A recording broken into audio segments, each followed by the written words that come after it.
Hi നമസ്കാരം, പുതിയൊരു വീഡിയോയിലേക്ക് സ്വാഗതം. അപ്പോൾ ഇന്നത്തെ വീഡിയോയിൽ ഞാൻ നിങ്ങൾക്ക് പറഞ്ഞു തരുന്നത് മാസ്കും അവയുടെ ഉപയോഗവുമാണ്.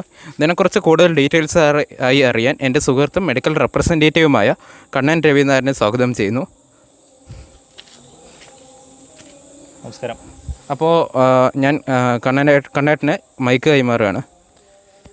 നമസ്കാരം, എൻ്റെ പേര് വിഷ്ണു കണ്ണൻ രവി നായരാണ്. ഞാൻ കണ്ണൻ എന്നാണ് എല്ലാവർക്കും അറിയാം, കണ്ണേട്ടൻ എന്നൊക്കെ എല്ലാവരും വിളിക്കുക. ഞാൻ മംഗലം സ്വദേശിയാണ്. ഞാൻ മെഡിക്കൽ റെപ്രസെൻറ്റേറ്റീവായിട്ട് വർക്ക് ചെയ്യണു, പാലക്കാട് ജില്ല. സോഡ്സോ ഹെൽത്ത് കെയർ എന്നാണ് കമ്പനിയുടെ പേര്. ഇപ്പോൾ മെഡിക്കൽ റെപ്രസെൻ്റ് ഇപ്പോൾ 2-3 മാസം കഴിഞ്ഞാൽ മാനേജറായി പ്രൊമോട്ട് കിട്ടും. നന്നായി പോകും. അപ്പോൾ ഒരു അഡ്വാൻസ്ഡ് കൺഗ്രാജുലേഷൻസ്. അപ്പോൾ നമുക്ക് പാലക്കാട് ജില്ലയിലുള്ളവർക്ക് മെഡിക്കലൊക്കെ മരുന്നൊക്കെ എത്തിച്ചേരാൻ വേണ്ടി നമ്മൾ കണ്ണേട്ടൻ സന്നദ്ധരാണ്. അപ്പോൾ നമുക്ക് കണ്ണേട്ടൻ്റെ നമ്പറൊക്കെ നമുക്ക് ചുവടെ ഡിസ്ക്രിപ്ഷൻ ബോക്സിൽ കൊടുക്കാം, വീഡിയോയിൽ ആഡ് ചെയ്യാം. അപ്പോൾ എന്തെങ്കിലുമൊക്കെ ഡൗട്ട് ഉണ്ടെങ്കിൽ നമുക്ക് കണ്ണേട്ടൻ്റെ PM പോയിട്ട് വാട്സപ്പിൽ പോയിട്ട് നമുക്ക് ഡൗട്ടൊക്കെ ചോദിച്ച് മനസ്സിലാക്കാവുന്നതാണ്. ഓക്കെ, അപ്പോൾ നമുക്ക് നേരെ വീഡിയോയിലോട്ട് പോകാം. തീർച്ചയായും. നമസ്കാരം. അപ്പോൾ നമ്മൾ ഈ വീഡിയോയിൽ ഉദ്ദേശിച്ചിരിക്കുന്നത് മാസ്ക് കൊണ്ടുള്ള ഉപയോഗം, മാസ്ക് എങ്ങനെയാണ് നമ്മൾ ഉപയോഗിക്കേണ്ടത്, അല്ലെങ്കിൽ മാസ്കിൻ്റെ എന്താണ് ഉപയോഗം എന്നാണ്. അപ്പോൾ ഈ ഡൗട്ട് ക്ലിയർ ചെയ്യാൻ വേണ്ടി എൻ്റെ സുഹൃത്തും മെഡിക്കൽ റെപ്രസെൻറ്റേറ്റീവുമായ കണ്ണൻ രവി നായരാണ് എൻ്റെ ഇപ്പോൾ ഉള്ളത്. ആൾ മംഗൾഡാമിൽ തന്നെയാണ് താമസം. അപ്പോൾ നമുക്ക് ആളോട് കൂടുതൽ ഡീറ്റെയിൽസ് ചോദിച്ച് മനസ്സിലാക്കാം. നമസ്കാരം, VR മീഡിയ യൂട്യൂബ് ചാനലിലേക്ക് സ്വാഗതം. നമസ്കാരം. അപ്പോൾ നമ്മളിപ്പോൾ കൂടുതൽ ജനങ്ങൾക്കുള്ള ഒരു ഡൗട്ടാണ്, മാസ്ക് നമ്മൾ എന്തിനാണ് ഉപയോഗിക്കുന്നത്, അതിനെക്കുറിച്ചൊന്ന് വിവരിക്കും. മാസ്ക് ആക്ച്വലി നമ്മൾ ഉപയോഗിക്കുന്നത് പറഞ്ഞാൽ ഒരു പ്രിക്കോഷൻസ് എന്ന നിലയിലാണ്. ഇപ്പോൾ നമ്മൾ പൊതു സ്ഥലങ്ങളിൽ പോകുന്നുണ്ട്, പലവരായിട്ട് സമ്പർക്കം വരുന്നുണ്ട്. ഇപ്പോൾ നിങ്ങൾക്ക് അറിയാമല്ലോ, ഈ പൊതുവെ ഈ അസുഖങ്ങൾ വരുന്നത് നമുക്ക് ഈ ശ്വാസകോശത്തിലൂടെയാണ് പെട്ടെന്ന് അത് പകരാൻ സാധ്യത കൂടുതൽ. അപ്പോൾ നമുക്ക് അങ്ങനെ ആ ഒരു പകർച്ചവ്യാധിയിൽ നിന്ന് രക്ഷപ്പെടാം എന്ന ഒറ്റ ഉദ്ദേശത്തിലാണ് ഈ മാസ്ക് നമ്മൾ ധരിക്കുന്നത്. ഓക്കെ, ഇപ്പോൾ ധാരാളം പേരും പറയുന്നത് നമ്മൾ N95 മാസ്ക് ഉപയോഗിക്കണം എന്നാണ്. അതിനെക്കുറിച്ചുള്ള അഭിപ്രായം? അതിൻ്റെ ഒന്നും സത്യം പറഞ്ഞാൽ അതിൻ്റെ ഒന്നും ആവശ്യമില്ല. അത് ആക്ച്വലി മെയിനായിട്ട് നമ്മൾ ചിന്തിക്കുന്നത് വെച്ചാൽ, ഇപ്പോൾ വിഷ്ണു ചോദിച്ചു നന്നായി. എന്താ വെച്ചാൽ ഫസ്റ്റ് ഈ ഒരു മാസ്ക് ഉപയോഗം തുടങ്ങുന്ന ആ ഒരു കാലഘട്ടത്തിൽ പലവരും എന്നെ പേഴ്സണലായി വിളിച്ചിട്ടുണ്ടായിരുന്നു. എന്നെ മാതിരി N95 മാസ്ക് പാലക്കാടോ അല്ലെങ്കിൽ തൃശ്ശൂർ എവിടെയും കിട്ടാൻ വഴിയുണ്ടോ, കിട്ടണമെങ്കിൽ എത്രയും പെട്ടെന്ന് എത്തിക്കണം. പക്ഷേ സത്യം പറഞ്ഞാൽ അതിൻ്റെ ഒന്നും ആവശ്യമില്ല. എന്താ വെച്ചാൽ അത് ആക്ച്വലി നമ്മൾ കൊടുക്കുന്ന ഡോക്ടേഴ്സ്മാർക്കും അതുപോലെ തന്നെ നഴ്സിംഗ് കൈകാര്യം ചെയ്യുന്ന ആ ഒരു രോഗിയെ കൈകാര്യം ചെയ്യുന്ന അവർക്കാണ് നമ്മൾ മെയിനായിട്ട് അത് കൊടുക്കുന്നത്. അല്ലാതെ നമുക്കിപ്പോൾ വീട്ടിൽ ക്ലോത്ത് ഉണ്ടെങ്കിൽ നമുക്ക് ആ ക്ലോത്ത് മാസ്ക് യൂസ് ചെയ്യാം, അല്ലെങ്കിൽ ടവൽ യൂസ് ചെയ്യാം, അതൊക്കെ നമുക്ക് യൂസ് ചെയ്യാം. അല്ലെങ്കിൽ N95 തന്നെ വേണം എന്നതില്ല നമുക്ക്. ഇപ്പോൾ ഈ കോവിഡ് തുടങ്ങിയപ്പോൾ മുതൽ ധാരാളം പേരും മാസ്കും സാനിറ്റൈസറൊക്കെ ഉപയോഗിക്കുന്നു. അപ്പോൾ ഈ ആദ്യ ഘട്ടങ്ങളിൽ നമുക്ക് മാസ്ക് ലഭ്യമായില്ല. അപ്പോൾ അത് എങ്ങനെ നമ്മൾ സാധാരണ ജനങ്ങൾ കർച്ചീഫ് അതുപോലെ വീട്ടിലുണ്ടാക്കിയ മാസ്കൊക്കെ ഉപയോഗിക്കുന്നു, അതിനെക്കുറിച്ചുള്ള അഭിപ്രായം എന്താ? സത്യം പറഞ്ഞാൽ വിഷ്ണു ചോദിച്ചാൽ നന്നായി. എന്താ വെച്ചാൽ ഫസ്റ്റ് ആദ്യ കാലഘട്ടത്തിൽ ഈ കോവിഡിൻ്റെ ഒരു ഇത് വന്നപ്പോൾ മാസ്ക് ഉപയോഗിക്കണം അല്ലെങ്കിൽ ഇത് ടവൽ കെട്ടണം എന്ന് പറയുമ്പോൾ ആർക്കും അത്ര വലിയ ഒരു ഇതുണ്ടായിരുന്നില്ല, എന്താണ് ഇതിൻ്റെ ഒന്നും ആവശ്യമില്ല എന്ന്. എന്നാൽ സത്യം പറഞ്ഞാൽ ഇതിൻ്റെ ഒരു നന്ദി പറയേണ്ട വകുപ്പിനാണ്. എന്താ വെച്ചാൽ അവർ ധാരാളം നിരന്തരം മറ്റേ ദൃശ്യമാധ്യമങ്ങളിലൂടെയും അത് നവമാധ്യമങ്ങളിലൂടെയും ധാരാളം മെസ്സേജസും അതുപോലെ തന്നെ സാധാരണ തട്ടത്തിലേക്ക് പോലും എത്താവുന്ന രീതിക്ക് പല ആക്ടിവിറ്റീസ് നടത്തിയിട്ടാണ് ഇപ്പോൾ ഒരു ജനങ്ങൾക്ക് ഒരു അവബോധമായിട്ടുണ്ട്. ഇപ്പോഴും നമ്മൾ വരുമ്പോൾ കണ്ടിട്ടുണ്ട്, റേഷൻ കടയിൽ ക്യൂ നിൽക്കുന്ന ഒറ്റ ആൾ പോലും മാസ്ക് ഇടാതെ ഇരിക്കുന്നില്ല, എല്ലാവരും മാസ്ക് ഇട്ടിട്ടുണ്ട്. അപ്പോൾ അത് നല്ലൊരു ഇത് തന്നെയല്ലേ. പിന്നെ ഹാൻഡൈസറും യൂസ് ചെയ്യുന്നുണ്ട്. ഇപ്പോൾ കടകളിൽ പോലും ഫ്രണ്ടിൽ ഹാൻഡൈസർ അവർ യൂസ് ചെയ്യുന്നുണ്ട്. അത് നല്ലൊരു തന്നെയാണ്. അപ്പോൾ ഞാൻ ഈയിടെ ഒരു വാട്സപ്പ് വീഡിയോയിൽ കണ്ടതാണ്, അത് ക്രിയേറ്റ് ചെയ്ത് ചൈനയിലാണ് തോന്നുന്നു. അത് ആ വീഡിയോയിൽ എന്താണെന്ന് പറയുന്നതെന്ന് വെച്ചാൽ, നമ്മൾ ഒറിജിനൽ മാസ്ക് ഡ്യൂപ്ലിക്കേറ്റ് മാസ്ക് ഒരു ക്യാൻഡിലിൻ്റെ സഹായത്തോടെ നമുക്ക് മനസ്സിലാക്കാം, നല്ലതാണോ ചീത്തയാണോ എന്ന് മനസ്സിലാക്കാം. അപ്പോൾ അതിനെക്കുറിച്ചുള്ള ഒരു വീഡിയോ, ആ വീഡിയോ കണ്ടു കാണുമല്ലോ. അപ്പോൾ അതിനെക്കുറിച്ചുള്ള അഭിപ്രായം? സത്യത്തിൽ ഇതിപ്പോൾ ഞാനും എന്താ പറയുക, അത് സത്യമാണ് എന്ന് പറയാൻ ഇപ്പോൾ നിർവാഹമില്ല. എന്താ വെച്ചാൽ ധാരാളമായിട്ട് ഫേക്ക് മെസ്സേജും ഫേക്ക് ന്യൂസസും വരുന്നുണ്ട്. പലരും പറയുന്നത് മാസ്ക് ഇട്ടുകൊണ്ട് മാത്രം കാര്യമില്ല. പക്ഷേ ഈ ഇടയ്ക്ക് ഞാൻ ഡോക്ടറെ സംബന്ധിച്ച ഡോക്ടർ പറയുന്നത് എന്താ വെച്ചാൽ, അങ്ങനെ അത്തരത്തിൽ അങ്ങനെയൊന്നും അറിവ് കിട്ടിയിട്ടില്ല എന്ന് പറയണം. അത് ഒരുപക്ഷെ അവരുടെ മറ്റേ മാസ്ക് ഇടുന്ന കമ്പനിയുടെ പ്രൊമോഷൻ്റെ ഭാഗമായിരിക്കാം ഒരുപക്ഷെ അങ്ങനെ വീഡിയോ ചെയ്ത്. അതിനെക്കുറിച്ച് കൂടുതൽ അറിവ് എനിക്കില്ല. പക്ഷേ അറിയുകയാണെങ്കിൽ തീർച്ചയായും ഞാനത് ഷെയർ ചെയ്യാം. ഇപ്പോൾ നമ്മൾ 1 മീറ്റർ അകലം പാലിക്കണം എന്ന് പറയുന്നു. അപ്പോൾ ഒരു കോവിഡ് ഉള്ള ഒരു വ്യക്തി ഒരു സ്ഥലത്ത് നിൽക്കുകയാണെങ്കിൽ ആ 1 മീറ്റർ അകലമല്ലല്ലോ, അത് കാറ്റിൽ സ്പ്രെഡാവും. അപ്പോൾ അതിനെക്കുറിച്ചുള്ള അഭിപ്രായം എന്താ? കാറ്റിൽ സ്പ്രെഡാവുമോ, അതിനെക്കുറിച്ച് അത്ര വലിയ അറിവില്ല.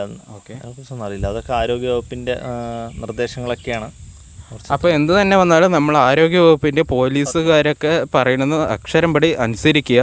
നമ്മളിപ്പോൾ ക്വാറൻറ്റൈൻ ടൈമാണ്, അതുകൊണ്ട് വീട്ടിൽ തന്നെ എല്ലാവരും സുരക്ഷിതരായി ഇരിക്കുക.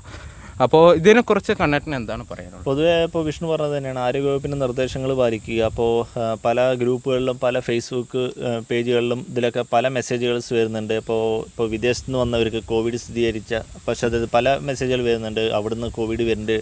തീർച്ചയായിട്ടും അത്തരത്തിലുള്ള വ്യാജ വാർത്തകളോ വ്യാജ ഇതിലോ നിങ്ങൾ ആരും പോരുത്. ആരോഗ്യവകുപ്പിൻ്റെ കേരള ഹെൽത്ത് സർവീസ് പറഞ്ഞ ഫേസ്ബുക്ക് പേജ് തന്നെ ഉണ്ട്, അതിൽ പക്ക ഡീറ്റെയിൽസ് ആയിട്ട് തരും. അതുമാത്രമല്ല, ഇപ്പോൾ നമ്മുടെ ജില്ലാതരമായിട്ടുള്ള വാർത്തകളാണെങ്കിൽ ഡിസ്ട്രിക്ട് കളക്ടറിൻ്റെ ഫേസ്ബുക്ക് പേജ് ഉണ്ടാവും, അല്ലെങ്കിൽ ഡിസ്ട്രിക്ട് ഇൻഫർമേഷൻ ഓഫീസ് DLO എന്ന് നിങ്ങൾക്ക് ഫേസ്ബുക്ക് തപ്പേ തന്നെ അറിയാം. അതിൽ അപ്ഡേറ്റഡ് ആണ് ആ നിർദ്ദേശങ്ങളും എന്തൊക്കെയാണോ അവർ പറയുന്നത് അത് അനുസരിക്കുക എന്ന്, അല്ലാതെ മറ്റ് നവമാധ്യമങ്ങളിൽ നിന്ന് വരുന്നതൊന്നും വിശ്വസിക്കാതിരിക്കുക എന്നാണ് എൻ്റെ അഭിപ്രായം. പിന്നെ രണ്ടാമത് എനിക്കൊരു ചെറിയ റിക്വസ്റ്റ് ആണ്, അതെന്ന് വെച്ചാൽ ഇപ്പോൾ ഞാൻ കാണുകയുടെ എന്ന് വെച്ചാൽ പലവരും മാസ്ക് ഇപ്പോൾ നിർബന്ധമാക്കിയതിൻ്റെ പശ്ചാത്തലത്തിൽ മാസ്ക് ഇടാതെ പുറത്തിറങ്ങരുത് എന്ന് പോലീസും അതുപോലെ തന്നെ നമ്മുടെ മുഖ്യമന്ത്രിയും ആരോഗ്യവകുപ്പും പറയുന്നത് നല്ലൊരു സെൻസിലെടുക്കുക. പലവരും ഞാൻ കണ്ടെന്ന് വെച്ചാൽ അതിപ്പോൾ ഞാൻ ഈ വെച്ച പോലെ തന്നെയാണ്, പലവരും ഡ്രൈവ് ചെയ്യുമ്പോഴും അല്ലെങ്കിൽ പൊതുസ്ഥലങ്ങളിലും പോകുമ്പോൾ പോലീസോ അല്ലെങ്കിൽ ആരോഗ്യവകുപ്പോ വരുമ്പോൾ മാത്രമാണ് അവർ ഇതേ പോലീസ് വരുന്നു എന്ന് പറഞ്ഞിട്ടാണ് അവർ മാസ്ക് ഇടുന്നത്. ഇത്തരത്തിൽ ഇത് ആക്ച്വലി പോലീസ് കണ്ണേട്ടൻ പറയുന്നത് ഇപ്പോൾ മനസ്സിലായ സ്ഥിതിക്ക് നമ്മളിപ്പോൾ പണ്ട് കാലഘട്ടങ്ങളിൽ നമ്മൾ ഹെൽമെറ്റ് എന്ന രീതിയിൽ, അതെ, ഹെൽമെറ്റ് ഉപയോഗിക്കണം പറയുമ്പോൾ പോലീസ് അവിടെ ചെക്കിംഗ് ഉണ്ടോ എന്നൊക്കെ ചോദിച്ചിട്ടാണ് ഹെൽമെറ്റ് ഇടുക. ഇതല്ല, ഇത് ആക്ച്വലി നിങ്ങളുടെ സുരക്ഷയ്ക്ക് വേണ്ടിയിട്ടാണ് പോലീസും ആരോഗ്യവകുപ്പും എല്ലാവരും കർമ്മത്തിനായി. മറ്റുള്ളവരെ കാണിക്കാൻ വേണ്ടി നമ്മൾ ഒരിക്കലും മാസ്ക് ഉപയോഗിക്കേണ്ടതില്ല. അങ്ങനെയാണെങ്കിൽ മാസ്ക് ഉപയോഗിക്കേണ്ട കാര്യമില്ല. നമ്മുടെ സുരക്ഷയ്ക്ക് വേണ്ടി നമ്മൾ മാസ്ക് ഉപയോഗിക്കുക. അതുപോലെ പലരും പോലീസിനെ തട്ടിക്കയറുന്നതായിട്ട് നമ്മൾ പല വീഡിയോസിലും കാണാം. അതിൻ്റെ ഒന്നും ആവശ്യമില്ല. എന്താ വെച്ചാൽ നമ്മൾ സത്യം പറഞ്ഞാൽ അവരെ ഈ ഒരു സമയത്ത് സല്യൂട്ട് ചെയ്യുന്നതാണ്. അവർ മാത്രമല്ല പല ആരോഗ്യ പ്രവർത്തകരും ഈ രംഗത്ത് സജ്ജമാണ്. ഏത് നിമിഷം ഏത് രാത്രി എപ്പോൾ വേണമെങ്കിൽ ആ നിഷ നമ്പറിൽ നിങ്ങൾക്ക് ബന്ധപ്പെടാവുന്നതാണെന്നൊക്കെ പറഞ്ഞ് ഫുൾ ഫെർജാണ്. അതുപോലെ ഒരു പ്രത്യേക ഒരു ഇത് പറയാനുള്ളത് വെച്ചാൽ പലരും ഞാൻ കണ്ടിട്ടുള്ളതെന്ന് വെച്ചാൽ മാസ്ക് ഉപയോഗിച്ചിട്ട് അത് വലിച്ചെറിയല്ലേ. ദയവ് ഇത് മാക്സിമം സർജിക്കൽ മാസ്ക് യൂസ് ചെയ്തായിരിക്കും. എന്ന് വെച്ചാൽ പലരും ആ സർജിക്കൽ മാസ്ക് യൂസ് ചെയ്തിട്ട് അത് വലിച്ചെറിയുന്നുണ്ട്, അത് പൊതുസ്ഥലങ്ങളിലൊക്കെ വെക്കുന്നുണ്ട്.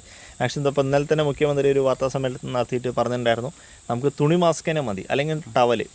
ഇത് നിങ്ങൾ എന്താ വെച്ചാൽ പുറത്തിറങ്ങുമ്പോൾ നിങ്ങൾ കെട്ടുക, വീട്ടിലെത്തിക്കഴിഞ്ഞാൽ നന്നായി വൃത്തിയായി വാഷ് ചെയ്യുക.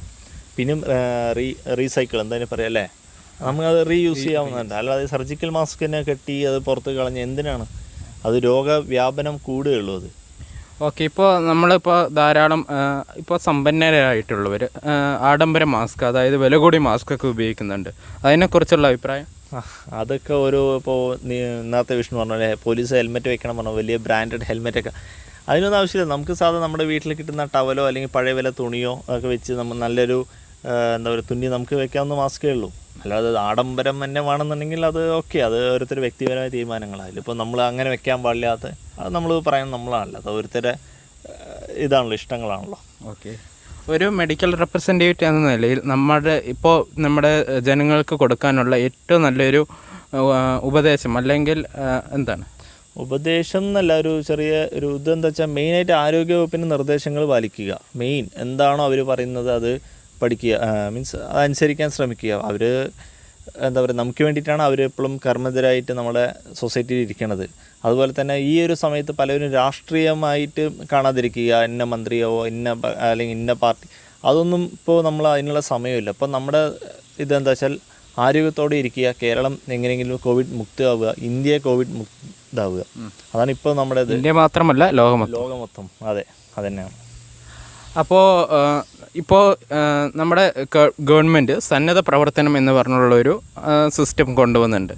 അപ്പോൾ ബാക്കി ഉള്ള ജനങ്ങൾക്കും ഇതിൽ പങ്കാളികളാവും അല്ലേ? അപ്പോൾ അത് എത്രത്തോളം പുതുതലമുറയെ എങ്ങനെ സ്വാധീനിക്കുന്നു? സത്യം പറഞ്ഞാൽ ഇപ്പോൾ വിഷ്ണു അറിയാം, നിങ്ങൾ വീട്ടിലിരിക്കും മരുന്ന് ഞങ്ങൾ വീട്ടിലെത്തിക്കാമെന്ന ഇതായിട്ട് ഞാനും എൻ്റെ കുറച്ച് സുഹൃത്തുക്കളും ഇവിടെ നമ്മൾ ചെയ്യുന്നുണ്ട്. ഇത് നമ്മൾ എല്ലാവരും ചെയ്യുന്നുണ്ട്. ഇവിടെ മാത്രമല്ല പല മേഖലയും പല പഞ്ചായത്തിലും ഇത് ചെയ്യുന്നുണ്ട്. അതുപോലെ തന്നെ ഫുഡ് വേണ്ടവർക്ക് ഫുഡ് നമ്മൾ എത്തിച്ചു കൊടുക്കുന്നുണ്ട്. അപ്പോൾ നമ്മളെന്താ വെച്ചാൽ നിങ്ങൾ വീട്ടിൽ സുരക്ഷിതമായിരിക്കും, ഞങ്ങൾ കർമ്മനിരതരായി ഇറങ്ങാം. എന്താ വെച്ചാൽ പ്രിക്കോഷൻസ് എല്ലാം നമ്മൾ എടുക്കുന്നുണ്ട്. മാസ്ക് കെട്ടുന്നുണ്ട്, അതുപോലെ ഹാൻഡൈസർ നമ്മൾ കൈവയ്ക്കുന്നുണ്ട്. വീട്ടിൽ പോയാൽ തന്നെ നമ്മൾ ഈ ആരോഗ്യവകുപ്പിൻ്റെ നിർദ്ദേശങ്ങൾ പാലിച്ചുകൊണ്ടാണ് നമ്മൾ ആ ഒരു ഇത് ചെയ്യുന്നത്. അപ്പോൾ നമ്മളെന്താ അങ്ങനെ ചെയ്യുന്നതിൻ്റെ ഉദ്ദേശം വെച്ചാൽ ജനങ്ങൾ വീട്ടിൽ സുരക്ഷിതരായിരിക്കും. നിങ്ങൾ ഒരു കാരണവശാലും വീട്ടിൽ നിന്ന് ഇറങ്ങി വരരുത്. എന്താ വെച്ചാൽ നിങ്ങളുടെ വീട്ടിലും ഉണ്ടാവും വയസ്സായവർ.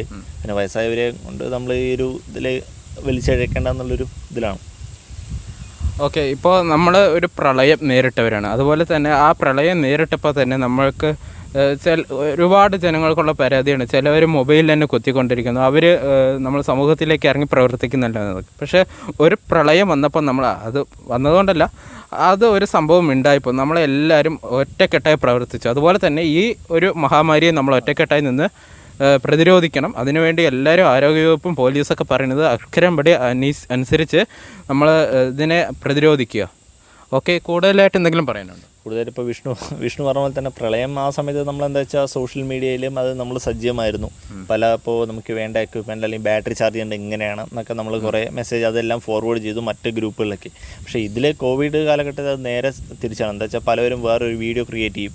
അവർ വീഡിയോ ക്രിയേറ്റ് ചെയ്ത് ഇത് വന്ന അപ്പോൾ റീസെൻ്റ്ലി നമ്മൾ ഇപ്പോൾ അതിൻ്റെ ഇതില്ല, ഫേക്ക് മെസ്സേജ് ഇപ്പോൾ പോലീസെല്ലാം വളരെ സ്ട്രോങ് ആയതുകൊണ്ട് ആദ്യം കാലഘട്ടം ഞാൻ വായിച്ചാണ് പപ്പാഴങ്ങ കഴിച്ചാൽ കോവിഡിൽ നിന്ന് പ്രതിരോധിക്കാൻ പറ്റും.